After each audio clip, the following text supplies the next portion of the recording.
ਜਗਬਾਣੀ ਦੀ ਖਬਰ ਦਾ ਹੋਇਆ ਵੱਡਾ ਅਸਰ। ਪਲੇਬॉय ਦੇ 6 ਮਾਲਕਾਂ ਤੇ ਕੇਸ ਦਰਜ। ਪਾਰਟੀ ਬੰਦ ਕਰਵਾ ਚਲੀ ਜਾਂਦੀ ਸੀ ਪੁਲਿਸ ਤੇ ਕੀ ਰੂਮ 'ਚ ਹੁੰਦੀ ਸੀ ਪਾਰਟੀ। ਸ਼ਰਾਬ ਦੇ ਨਾਲ ਬਿੱਲ ਦੀ ਵੀ ਹੋਵੇਗੀ ਜਾਂਚ। ਐਕਸਾਈਜ਼ ਐਂਡ ਟੈਕਸੇਸ਼ਨ ਵਿਭਾਗ ਨੇ ਕਲੱਬ ਨੂੰ ਭੇਜਿਆ ਨੋਟਿਸ। बीते शनिवार ਨੂੰ ਚੰਡੀਗੜ੍ਹ ਇੰਡਸਟਰੀਅਲ ਏਰੀਆ ਸਥਿਤ ਪਲੇਬॉय ਕਲੱਬ 'ਚ ਲੇਟ ਨਾਈਟ ਤੱਕ ਪਾਰਟੀ ਚੱਲੀ ਸੀ। ਲੇਟ ਨਾਈਟ ਪਾਰਟੀ ਚੱਲਣ ਦਾ ਖੁਲਾਸਾ ਜਗਬਾਣੀ ਨੇ ਸਬੂਤਾਂ ਦੇ ਨਾਲ ਕੀਤਾ ਸੀ। ਤੁਹਾਨੂੰ ਦੱਸ ਦਈਏ ਕਿ ਇਸ ਦਾ ਖੁਲਾਸਾ 20 ਲੱਖ ਦੇ ਬਿੱਲ ਦੇ ਬਾਅਦ ਹੋਇਆ ਸੀ। ਪੁਲਿਸ ਨੇ ਡੀਸੀ ਦੇ ਆਦੇਸ਼ਾਂ ਦੀਆਂ ਧੱਜੀਆਂ ਉਡਾਉਣ ਦੇ ਆਰੋਪ 'ਚ ਪਲੇਬॉय ਕਲੱਬ ਦੇ 6 ਮਾਲਕਾਂ ਤੇ ਕੇਸ ਦਰਜ ਕੀਤਾ ਹੈ।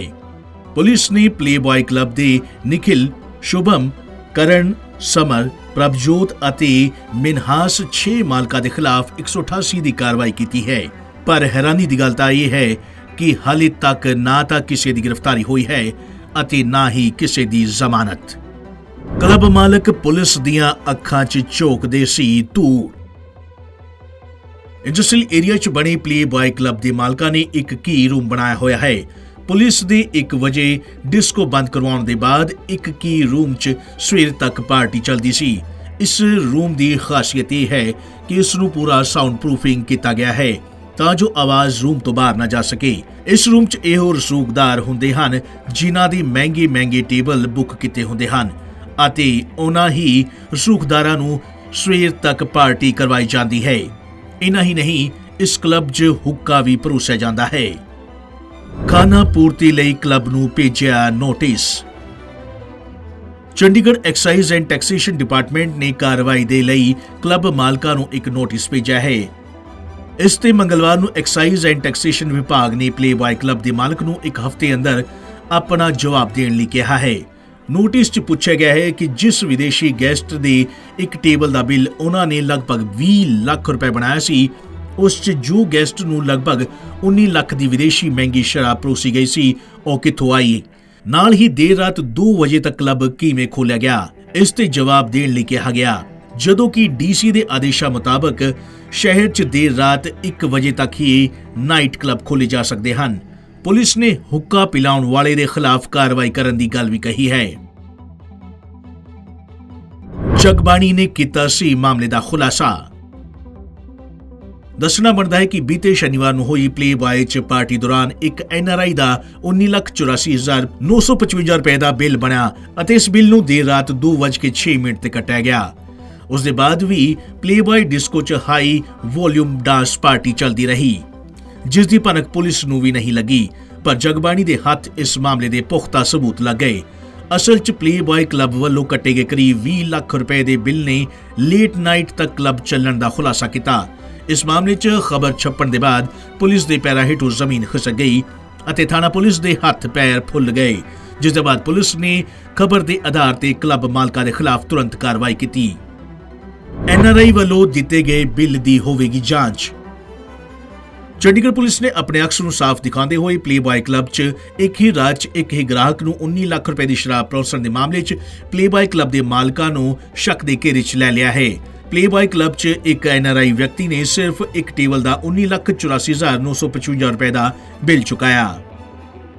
सीनियर अफसर हमारे SSB साहब हैं, चाल साहब, उनके देशों पे और DC साहब ने जो हुक्का बंद करने के और लेट नाइट जो क्लब खुले होते हैं उनके रिगार्डिंग ऑर्डर निकाला हुआ है।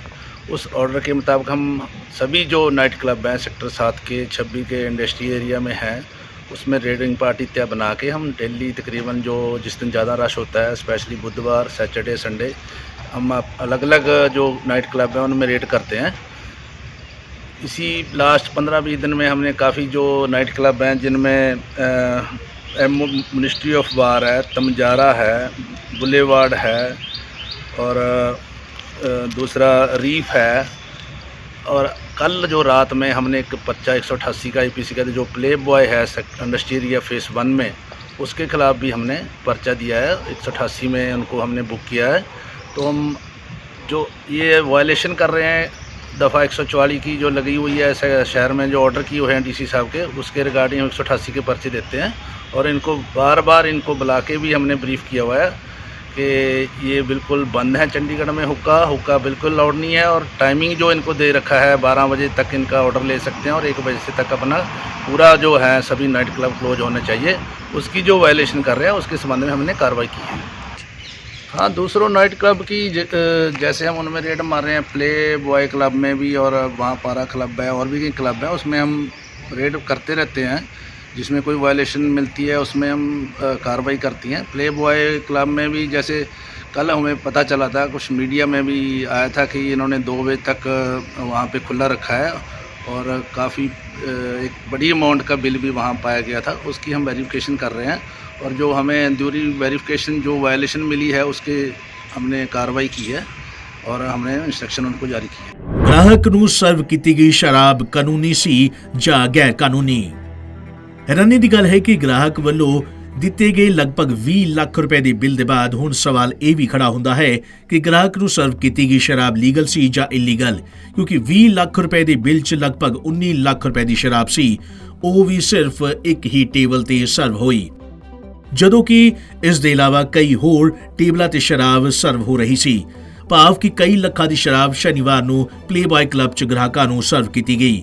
ਮਾਲਕ ਇਹ ਸ਼ਰਾਬ ਕਿੱਥੋਂ ਲੈ ਕੇ ਆਏ, ਕਿ ਇਸ ਸ਼ਰਾਬ ਦੇ ਦਸਤਾਵੇਜ਼ ਸੀ, ਇਹ ਵੀ ਇੱਕ ਜਾਂਚ ਦਾ ਵਿਸ਼ਾ ਹੈ। ਇੱਕ ਸਵਾਲ ਇਹ ਵੀ ਹੈ ਕਿ ਲੱਖਾਂ ਦੀ ਸਰਵ ਹੋਣ ਵਾਲੀ ਇਸ ਸ਼ਰਾਬ ਦੀ ਪ੍ਰਸ਼ਾਸਨ ਨੇ ਜਾਂਚ ਕੀਤੀ, ਸ਼ਰਾਬ ਲੀਗਲ ਸੀ ਜਾਂ ਇਲੀਗਲ? ਇਸ ਦਾ ਖੁਲਾਸਾ ਤਾਂ ਜਾਂਚ ਕਰਨ ਦੇ ਬਾਅਦ ਹੀ ਹੋ ਸਕੇਗਾ। ਕਹਿੰਦੇ ਹਨ ਕਿ ਨੀਂਦ ਉਦੋਂ ਹੀ ਚੰਗੀ ਆਉਂਦੀ ਹੈ ਜਦੋਂ ਪੈਸਾ ਇਮਾਨਦਾਰੀ ਨਾਲ ਕਮਾਇਆ ਗਿਆ ਹੋਵੇ। ਇੱਕ ਰਾਤ 'ਚ ਲਗਭਗ 20 ਲੱਖ ਰੁਪਏ ਕਮਾ ਕੇ ਮਾਲਕ ਤਾਂ ਚੈਨ ਦੀ ਨੀਂਦ ਸੋ ਗਏ ਹੋਣਗੇ, ਪਰ ਉਹਨਾਂ ਨੂੰ ਕੀ ਪਤਾ ਸੀ ਕਿ 3 ਦਿਨ ਬਾਅਦ ਕਲੱਬ ਮਾਲਕਾਂ ਦੇ ਹੋਸ਼ ਉੱਡ ਜਾਣਗੇ। ਕਲੱਬ ਮਾਲਕਾਂ ਦੇ ਨਾਲ ਹੁਣ ਪੁਲਿਸ ਵੀ ਸਵਾਲਾਂ ਦੇ ਕਟਘਰੇ 'ਚ ਖੜੀ ਨਜ਼ਰ ਆ ਰਹੀ ਹੈ। ਵੇਖਣਾ ਇਹ ਹੋਵੇਗਾ ਕਿ ਕਲੱਬ ਮਾਲਕ ਹੁਣ ਵੀ ਨਿਯਮਾਂ ਦੀ ਉਲੰਘਣਾ ਕਰਦੇ ਹਨ ਜਾਂ ਫਿਰ ਪੁਲਿਸ ਉਹਨਾਂ ਤੋਂ ਨਿਯਮਾਂ ਦੀ ਪਾਲਣਾ ਕਰਵਾਉਂਦੀ ਹੈ। ਜਗਬਾਣੀ ਟੀਵੀ ਚੰਡੀਗੜ੍ਹ ਲਈ ਕੁਲਦੀਪ ਕੁਮਾਰ ਦੀ ਰਿਪੋਰਟ।